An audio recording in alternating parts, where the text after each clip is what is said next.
Oi pessoal, tudo bem? Boa noite. Meu nome é Felipe Dias, eu sou engenheiro químico e mestre em Química Ambiental. Trabalho na área de meio ambiente há muitos anos e sou professor também em cursos de sistema de gestão, meio ambiente e outras disciplinas de QSMS. Eu resolvi gravar esse vídeo para falar um pouco sobre esse livro aqui que eu acabei de ler, né? O nome do livro é Meia-Noite em Bhopal, do Dominique Lapierre e Javier Moro, né? Ele é da editora Planeta. A primeira edição dele, segundo o próprio livro aqui, é de 2001. Essa publicação, essa tiragem que eu estou lendo é de 2014, né? E é um livro que me chamou muita atenção. Eu já tinha comprado esse livro já há alguns anos atrás, mas nunca tinha lido e parei de ler. Eu consumi o livro assim, muito rápido, porque o autor ele escreveu numa linguagem bem jornalista, assim, bem didática, né? De uma forma jornalística. E eu queria compartilhar um pouco sobre as impressões e fazer uma ponte entre esse livro e alguns aspectos relacionados ao sistema de gestão. O livro ele fala sobre o acidente que aconteceu em Bhopal, né, para quem não conhece, Bhopal é uma cidade da Índia, né, localizado quase lá no centrão da Índia, e é uma cidade, assim como uma boa parte da Índia, bastante diversificada em termos de pessoas, de classes sociais, mas Bhopal tem um grande número de pessoas necessitadas, né, bem pobres, e a nossa história começa justamente do livro caracterizando, né, o que é Bhopal, quais são as pessoas que vivem ali, como é que é essa diversidade. Nesse aspecto eu achei que o autor foi bem feliz, porque ele colocou uma série de detalhes que você começa a se apegar com cada um dos personagens que ele vai colocando no livro, né? E ele fala sobre a cidade, né, de Bhopal, que era uma cidade, por ter uma estação de trem que recebia muita gente, muitos imigrantes, né? Você tinha um volume bem diverso de pessoas ali. E ele começa a falar sobre uma família que veio, imigrou para para Bhopal, oriundo de uma região bem pobre, porque perdeu a plantação toda por conta de pragas, né? E teve que morar numa favela localizada na periferia de Bhopal. E, enfim, o autor usa isso para mostrar, né, que a questão das pragas na plantação tem um impacto muito grande na vida das pessoas e que alguém precisava tomar uma solução, né, chegar numa solução.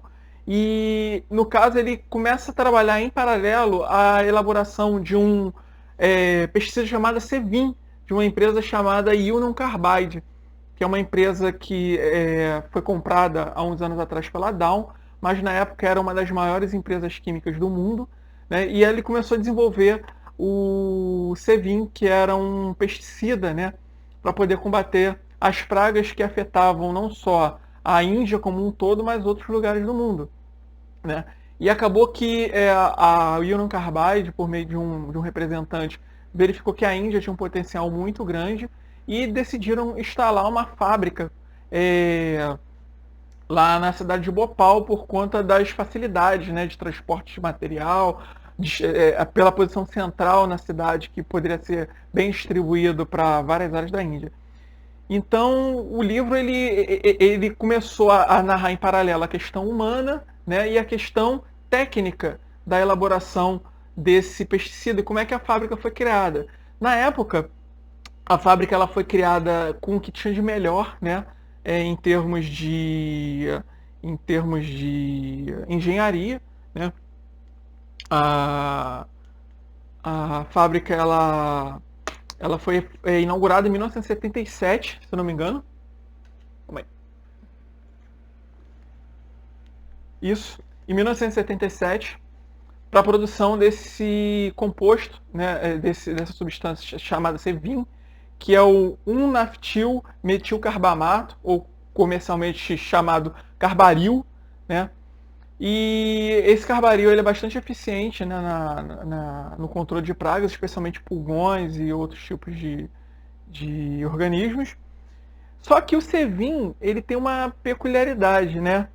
para você produzir ele, você precisa de um composto chamado isocianato de metila, popularmente conhecido como MIC, né? E o MIC ele é uma substância extremamente tóxica, muito tóxica, né? Que se decompõe, pode se decompor em outros compostos, principalmente derivados de cianeto, né? Ácido cianídrico, por exemplo. E o MIC ele tem algumas especificidades na forma como ele tem que ser armazenado. O próprio livro frisa muito bem isso, essa questão dele ter que ser armazenado em temperaturas muito baixas, próximos do 0 grau, né? Você ter toda uma estratégia de manipulação dele, toda a estrutura tem que ser feita de forma que você evite vazamentos. Enfim, o livro sempre frisou desde o início a importância de você manter o controle desse MIC. E como os engenheiros lá dos Estados Unidos, né, que é onde você tem a matriz da Union Carbide, fizeram para desenhar todo o processo para que ele fosse o mais seguro possível, né? Ali você tem uma foto da planta da Union Carbide lá na Índia, né? Tem até o logotipo deles lá. E ali você tem o MIC, que as pessoas falam que tem cheiro de couve fervida, né? Eu achei isso bem interessante o livro falando, né? Também de uma das substâncias que é utilizada na produção desse composto, né, do Sevin é o fogênio, que também é bastante perigoso de você manipular, né, e pode causar acidente grave. Ou seja, todo o processo de elaboração desse pesticida envolve manipulação com substâncias extremamente perigosas. E você conhecer bem como funciona, qual o perigo que essas substâncias podem causar tanto para as pessoas como o meio ambiente, é um dos aspectos prioritários, né, no funcionamento da fábrica, ou seria, né, como é que ela funciona, como ela seria a boa operação dela. E na madrugada, entre 2 e 3 de dezembro de 1984, né, por conta de uma série de falhas, o livro detalha bem essa questão das falhas que aconteceram, principalmente causada por problemas de gestão, né, do ativo propriamente em si, e também por conta das pessoas, né, a gestão de pessoas que foi extremamente falha, que encadeou uma série de processos que acabaram causando um acidente. Houve um vazamento de 40 toneladas de MIC, né, que por conta da entrada de água num dos tanques de armazenamento, que ele era enterrado por conta do vazamento, né, do excesso de pressão. Ele até acabou vindo, né, para a superfície, dada a característica lá do processo, e vazou 40 toneladas na madrugada. Então, assim, na época, o livro ele contextualiza bem, né? Você tinha uma parcela da população dormindo, mas você também tinha uma parcela da população que estava na rua comemorando uma série de casamentos que estavam acontecendo. E as pessoas começaram a sentir o cheiro, e o MIC ele tem uma ação muito rápida, ele é praticamente uma arma química. Então ele mata por sufocamento, a pessoa começa a ter uma série de reações como o fechamento dos brônquios, né, o vazamento de secreção, começa a afetar os olhos, né? O MIC, como ele é bastante hidrossolúvel, ele vai logo nas mucosas e começa a atacar numa reação bastante violenta, as pessoas ficam cegas por conta dele, né? E morrem praticamente na hora, e dependendo da concentração de exposição. E as pessoas que não morreram ficaram com lesões bastante sérias no decorrer da vida delas. Essa aqui é uma foto, né, posteriormente lá ao acidente, as pessoas morreram, não tiveram nem tempo de reagir, e o livro ele vai colocando a situação de uma forma que é bem detalhada, como isso tudo aconteceu, né? Até pessoas que tentaram evitar a chegada de um trem, por ser uma região que recebe trens, né, ali tem uma estação bem grande. Eles tentaram evitar que o trem chegasse, né, para evitar a contaminação, mas não conseguiu. Posteriormente eles conseguiram fazer a liberação. Tem a questão que ele também coloca muito isso, a questão social, né, que o sistema de gestão do ativo e de riscos não levou muito em consideração as pessoas que moravam em algumas favelas no entorno do empreendimento, né? Meio que houve um negligenciamento muito grande dessas pessoas que eram considerados miseráveis e na própria visão de muita gente como pessoas de segunda classe, né? E toda a parte de gestão do ativo e do risco foi focado para a planta e para as pessoas dentro da unidade, e não para as pessoas do entorno, que se mostrou um erro gravíssimo, né? Por uma série de falhas nos dispositivos. Na noite do acidente, né, a fábrica ela já vinha apresentando, no histórico dela, uma série de prejuízos financeiros, e a administração resolveu fechar a unidade. Na verdade, queria transferir para outros países, e inclusive ela talvez viesse aqui para o Brasil, né, e seria desmontada e montada aqui no Brasil. E as pessoas começaram a fazer um trabalho de corte de custos muito intenso na unidade. Então eles começaram a tentar economizar o máximo possível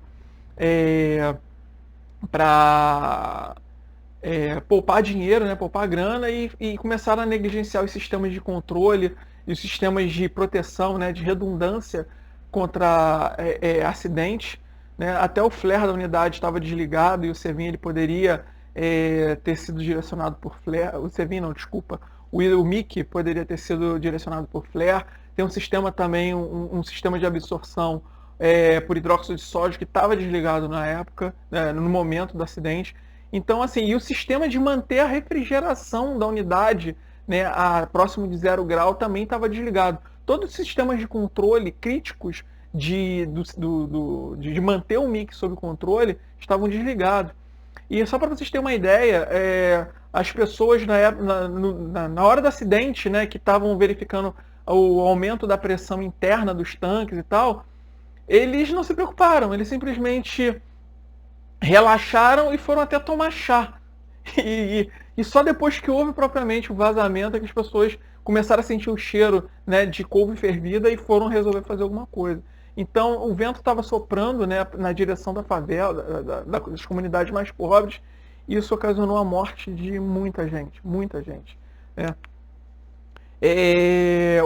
8 mil pessoas morreram nos 3 primeiros dias, isso é dado aí do pessoal do Greenpeace, que eu peguei no site deles, devido à exposição direta do gás. 8 mil.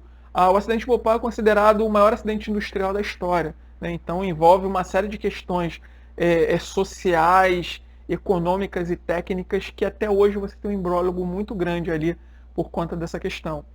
E mais de 150 mil pessoas, né, sobreviventes com doenças crônicas ocasionadas pela exposição ao MIC que vazou. E não só isso, as pessoas começaram a ter problemas, né, em relação a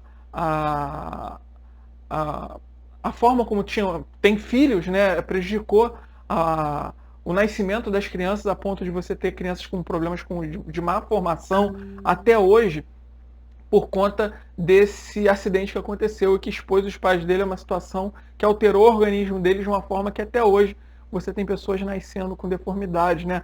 E fora um número grande de pessoas cegas, muitas pessoas ficaram cegas por causa do MIC. Muitas pessoas ficaram com problemas respiratórios muito sérios, porque ele embrenha na mucosa das pessoas e causa uma série de danos irreversíveis, né?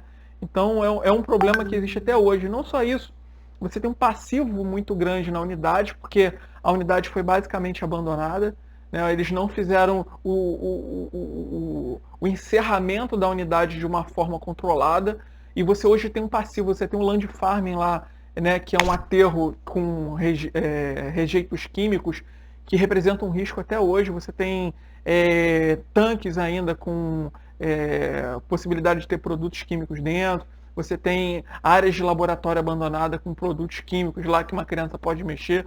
Então a unidade se tornou um problema, é um problema até hoje, né? E como se evitar isso? Eu não vou entrar no detalhe, né, mas a gente aqui no Brasil tem 2 normas, né, que vieram para cá por meio da ABNT, né, a Associação Brasileira de Normas Técnicas, que tratam de um assunto que são extremamente pertinentes a essa questão, né? Como se evita esse tipo de acidente?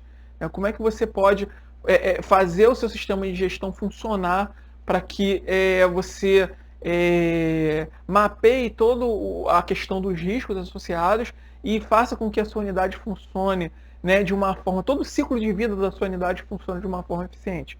Então, vou destacar aqui duas normas, a BNT NBR ISO 31000 de 2018, que fala sobre todo o processo de gestão de riscos. É uma norma extremamente importante hoje na realidade industrial, né, mas se aplica a qualquer tipo de tipologia, porque ela mostra como você deve fazer todo o processo de mapeamento e gestão dos riscos, né, que é um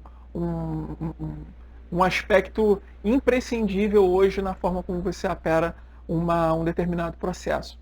E também a parte de gestão de ativos, né, que é uma norma que ela não é muito conhecida no Brasil, né, mas ela é oriunda da PAS 55, que é uma norma britânica, e entrou aqui no Brasil via ISO. A 55000 é a versão dela de 2014, que é uma norma fascinante, porque ela mostra toda a parte de funcionalidade da sua unidade, né? A parte de mantenabilidade dela, né? A parte de manutenção, a parte de gestão do ativo de uma forma integrada, os planos, né, de funcionamento, estrutura de funcionamento, né, da tua unidade. Então, é uma norma que ela trata até da forma como você tem que fazer o encerramento da sua unidade. Vale muito a pena dar uma olhada, pessoal, nessas duas normas, tá bom? A gente fala dela mais um pouco aí à frente. E basicamente era isso. Recomendo fortemente que vocês leiam um livro, que vocês não vão se arrepender. Tá bom, pessoal? Um abraço. Tchau, tchau.